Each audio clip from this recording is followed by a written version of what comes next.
Welcome back to the channel. Today we're joined by the inspiring Lisa Sukdev, social entrepreneur, pure strategist, and motivational speaker. In this powerful live chat, we unpack her journey, her mindset on leadership, and how she's using her voice to create real impact. If you're looking for clarity, confidence, and purpose in your path, this conversation is for you. How are you, Lisa? I am fantastic and very excited at the opportunity to chat with you, Siddharth. Ah, likewise. I've really been looking forward to this, and I'm happy to have you on. So, Lisa, can you take us through your journey? What first inspired you to step into social entrepreneurship and PR? My journey really began long before titles or business cards. It began in adversity. I grew up understanding struggle at a very early age. I mean, by the age of 13, I was already working Wow. to help support my family. And that taught me something really powerful. When life demands more of you, you either shrink or you rise. And later, life handed me seasons that could have broken me. I mean, from being a single mother to having severe illness that left me Oh, incapacitated, financial hardship, I mean, profound personal loss. But every painful chapter has taught me something about resilience, human connection, and most importantly, about purpose. PR is something that came naturally. I believe PR is not something that you can study to be. Anything that you study in the PR space can only enhance a skill. You have to have hmm, that natural ability and that drive and that charisma to be in public relations. And I fortunately have always had the gift of communication. I know how to connect with people. I understand the value of building trust and creating narratives that move hearts, and also to open doors. So, social entrepreneurship came from my understanding that success means very little if it doesn't uplift others. And that is one of the reasons why I wrote the book Unlocked. The book is really about emotional intelligence, overcoming hardship, and stepping fully into your purpose. I wanted people to know that pain doesn't disqualify you, it can become your superpower. And today, whether I'm building brands, whether I'm creating impact campaigns, speaking on stages, my mission is always the same: help people and organizations unlock what's already inside of them. that's beautiful. You've worked across both impact-driven and professional spaces. How do you balance purpose with performance? For me, purpose and performance should never ever compete. They should always complement and complete each other. Too many people think that performance is about profit only. And I Hmm, believe performance, real performance, is sustainable excellence. Um, it's results that you achieve with integrity, and it's growth without losing your values. If I think back, some of my hardest seasons taught me that discipline matters. And when I was rebuilding my life after loss, I learned that showing up consistently, even when you're hurting, that is a special kind of power. And that same principle applies in business. Whether I'm working with corporates, entrepreneurs, or nonprofits, I always ask these three questions. Number one, does this create measurable value? Number two, does this uplift people? And number three, does this align with who we say we are? And if the answer is yes, then we pursue excellence relentlessly. In Unlocked, I speak about gratitude, reinvention, and responsibility. Those aren't just personal principles, those are business principles too, because gratitude creates culture, reinvention creates innovation, and responsibility creates results. So, balance comes from remembering this. You can win in business without losing your soul. And this is why I love speaking to companies about resilient leadership and high performance culture with heart. I have a question for you in the comments. Are you okay if I ask it to you now? Absolutely. All right, this is from Justin Rishika. Hi, Lisa. I admire you. You're brave, strong, intelligent, successful, and beautiful too. How do you balance yourself wearing many hats? Wishing you success and prosperity, always beautiful. Thank you so much for being so gracious. That is such a beautiful, beautiful compliment. The one thing that I've learned in life is I can't do everything. So, what I've learned over the years to do is approach, so I prioritize. So, today I could be asked to wear five hats, but I prioritize the ones that I can and the things that I can do in the best possible way. So, for example, if I get asked to do something that I either don't have the time and I cannot give it my full attention, I'll politely decline or I'll move it to a time when I can give it my Mm. utmost. I don't want to do anything just for the sake of doing it. I want to be able to give it my full attention, my full skill, and my full resource. And I found that over the years, learning to embrace the fact that you can't do everything all of the time and just being honest and saying, I really apologize. Can we reschedule? Or may I get to this at another time? So don't try to juggle all the balls or wear all of the hats at the same time and end up feeling guilty or burnt out and just not being satisfied with self or the result that you produce. I would encourage you, try to wear fewer hats. The most important hat for me to wear is being a mom, running my home in a manner that I provide a environment that is conducive to my family, number one being loving, number two for them being progressive, and number three for them being happy. After that, I would prioritize business. I mean, having an income and being able to provide for your needs are really, really important. And then only do I give to any other area of my life. But prioritize what's most important to you. Who needs you the most? What aspect of whatever your plan is most important? And if you don't mind me just adding on to that, if you don't have a plan for your time and your life, then everything will come at you all at once, and you're going to end up doing things that were not part of your plan. You're going to be living somebody else's plan. So have a plan for your day, for your month, for your year, and just take control that way. I hope that that answers your question. Yeah, I'm sure that does answer it for her, but I guess the just thing in a nutshell is that people must just keep a balance. I have a feeling that because they're chasing money so much, they just want to cramp everything all in one go, if that makes sense to you. Do you know, Siddharth? I think that in the Mm-hmm. past we were trying to create a work-life balance. That Okay. I found in my experience as a myth. Oh. What you've got to embrace is the fact that we now are in a era of work-life integration. So when you stop thinking, just reframe it, how you look at it, how you try to control Mm. it, and what it is that you're doing. I think that the results that you achieve will also be different. But most importantly, is you take charge of your time. You don't feel bad when you can't do something. If it is not a priority and it doesn't fall within your plan, don't feel bad to either move it or decline it to a time when you can give it the attention that it deserves. What does leadership mean to you in today's fast-changing world, especially for young professionals in South Africa? You know, for me, leadership is no longer a status. It's about service, adaptability, and courage. The world is changing far too quickly for old school leadership based on ego Mm. and control. Young Yeah. professionals need leaders who are authentic, emotionally intelligent, and willing to grow. You know,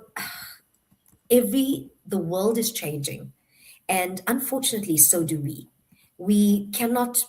There's a book called Legicide. It says Oh. what got you here won't take you there, and that's the reality.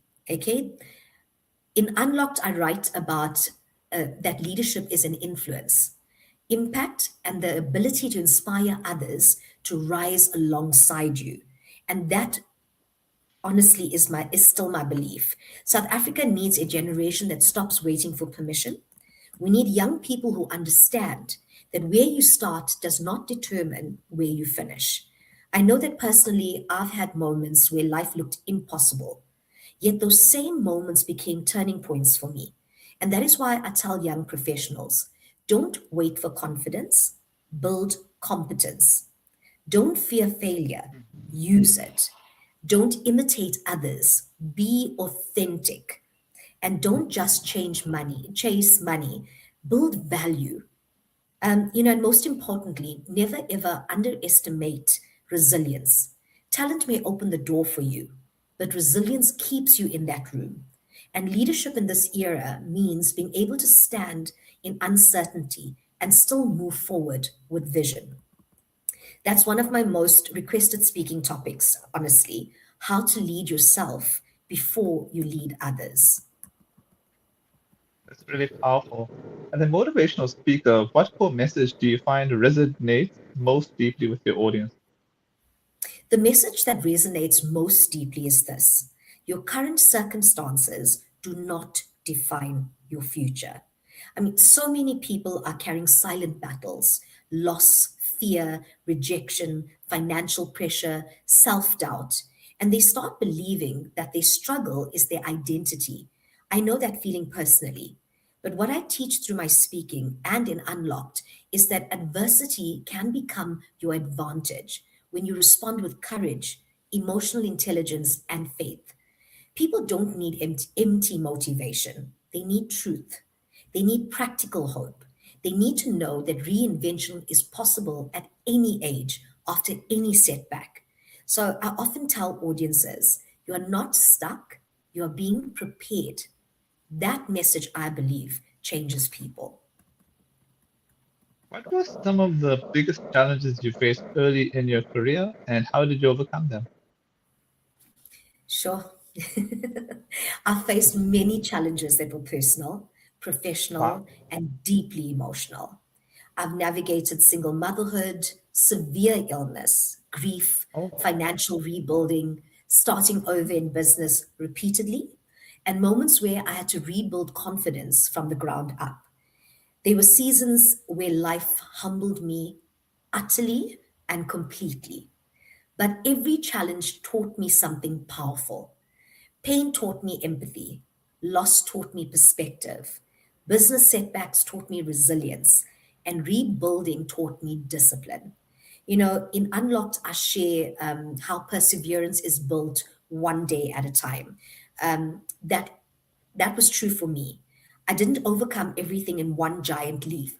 I did it through daily choices. We were chatting off air just now, and I was saying to you about how important doing little things consistently is. mm, And sometimes strength looks glamorous from the outside. In reality, strength often looks like simply just refusing to quit. And I found that in my life, I understood my purpose early on. And I always say this: my son is my why, my WHY, and always wanting to lead by example, to show him that come what may, we don't lie down and die. We get up and mm. fight. Even if we fail at the end of that first battle, that war will not be lost because failure is not an option. Failing in one moment, but you pick yourself up and you continue going until you succeed. You mentioned about the illness side. What was the illness, if you don't mind me asking? Oh, sure. I had a severe form of rheumatoid arthritis. It left me Oh, incapacitated. Yes. And I didn't have it in one area of my body. It affected every single one of my joints. I didn't have the best relationship or the experience with my doctors in the early days. A lot of okay. them were giving me symptomatic relief as opposed to treating the actual illness. And some of the treatment that they gave me worsened my condition before it made it better. But on that note, Siddharth, the time that I actually started getting better was when I determined in my mind that I had to Mm. get better. My child was 4 at the time, and I Oh, didn't want my child living less of a life because his mom wasn't able to give him the yeah. kind of life that he deserved. So when I made that determination in my mind, it's amazing how everything else started to fall into place and how my healing, honestly, it accelerated. Yeah. Power of mind over matter. The power of the mind is incredible. And I believe, when they speak about psychosomatic, psycho deals with the Mhm. mind, somatic deals with the body. They have to be working in unison. That is when true healing happens. In PR, storytelling is everything. How do you craft authentic narratives that truly connect with people? That is a really, really good question. PR is so many people will just do. what is required. And storytelling is powerful, but if you do it in a way, number one, that relates to the audience that you're speaking to, and number two, when you do it in a way that they understand. Sometimes we use language that don't connect with the audience, or we are speaking about content that is not relevant to them. I always encourage anybody, like, I mean, I mentor people in the PR space and marketing space and communication space every year. And I always remind my mentees, you don't have to do what everybody else is doing. Do not follow the status quo.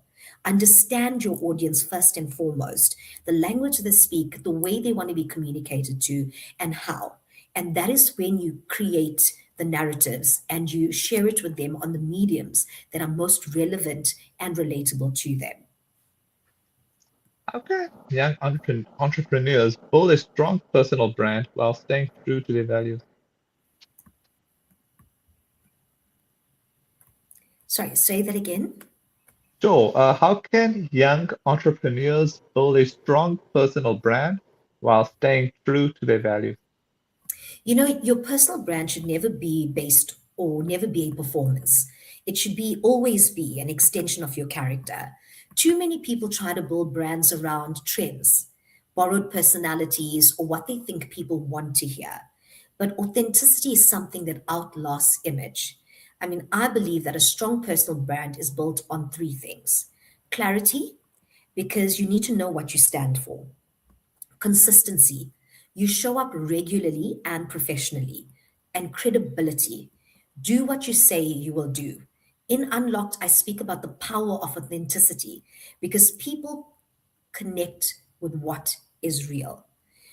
When your values lead your visibility, trust follows naturally. I'd rather be respected than just noticed. And I really encourage anybody, whether you are a leader in your home, a leader in business, a leader in society, be true to yourself. Know who you are, like who you are. I remember my mother teaching me at the age of 13. She said to me, better self than sorry, because people find you out Mm, one day anyway. And she also said to me, the only time you change who you are is when you don't like something about yourself. If I could encourage anybody to do one thing, drown out the noise, come back to self, know who you are, identify the things that you want to change about you, and like yourself, you know, then only can you be truly authentic and really stand credible and strong in any environment that you find yourself. true. Social entrepreneurship often requires resilience. What keeps you motivated during difficult times? Purpose. Purpose keeps me motivated. You know, when your work is bigger than your comfort, you keep going. I've always believed that success should create impact, whether it's helping a business grow, mentoring others, community upliftment, or using my voice to inspire people. Those are things that matter deeply to me. I also draw strength from my own journey. I've come through too much to give up easily now. In difficult times, I always return to gratitude, faith, Mhm. discipline, and perspective. Those principles have helped me survive some of the hardest chapters of my life, and they still guide me today. And honestly, sometimes motivation is overrated because, you know, you're not motivated every single day, Mm, but discipline will carry you when motivation is quiet. that's so true. What advice would you give to someone who wants to step into leadership but lacks confidence? I would tell them off the bat, confidence is not something you wait for, it is something that you build. Many people think that leaders are born confident. That's really true. Most leaders become confident by taking action before they feel ready. My advice is start where you are. Keep the promises you make to yourself. Do you know how often we lie to ourselves about? And I think that that is the biggest crime we could commit. Mm, We may say, I'm going to start going to gym twice a week, and then we don't do it. Or it could be a simple thing as I'm going to make my bed myself every day, and then you don't. mm, Keep the promises you make to yourself. Develop competence in your craft, right? Because if you lack the confidence, your competence will speak for you. Speak up, even if your voice is shaking. Learn continuously. And stop comparing yourself to others. Your journey is very different from what the next person is. The best person you can ever be in your life is you. So stop comparing yourself, your journey, your achievements, or your character to the next person. It We go back to what we just spoke about in the previous question. Know who you are, like who you are. If you need to change something about yourself, do it. But leadership begins with self leadership. Only when you lead yourself successfully can you truly be able to lead others. In Unlocked, I write about becoming your own source of inspiration. That is critical to success. You don't need to feel fearless. You simply need to move forward despite feeling fear. That's courage. And courage is what creates confidence. Powerful. Lastly, looking ahead, what impact do you hope to create through your work in leadership, PR, and motivational speaking? I want to help people and I want to help organizations unlock their highest potential. Through leadership development, I want to help build healthier cultures, stronger teams, and more emotionally intelligent leaders. Through PR, I want to help build meaningful brands and businesses that tell stories that create trust, growth, and influence. I'll give you an example. I spent years in corporate, and corporate can be such an ugly environment. I have left corporate environments because I had leaders that were unempathetic, that were controlling, that Mm. never inspired confidence or didn't look at your competence with the lens that was required, that became suppressive and that were very threatened because someone like me with a strong character, with self-confidence, with ability, made them feel insecure. I can completely relate to that feeling. So if there's one thing that I want to do is I want to help create environments that are conducive to people being themselves, developing their personalities, their skill set, and being the best that they can be in any environment. You know, um, Through my motivational speaking, I want people to leave any environment that I speak in. I want them to leave changed or inspired to change, to think bigger, to heal deeper, to rise stronger, and to act bigger. I don't ever want to leave anybody the same way that I found them. And it could be in the smallest way. I want to leave everybody better in some way or the other. That is my desire. That is the impact that I want to create. On that note, thanks so much for your time, Lisa, and I hope to have your time again in the future. Thank you so much for the opportunity. I've enjoyed chatting to you. I really, really love the opportunity. And if anybody wants to reach out to me, my social media handles are all Lisa Sukdev, LisaSukdev.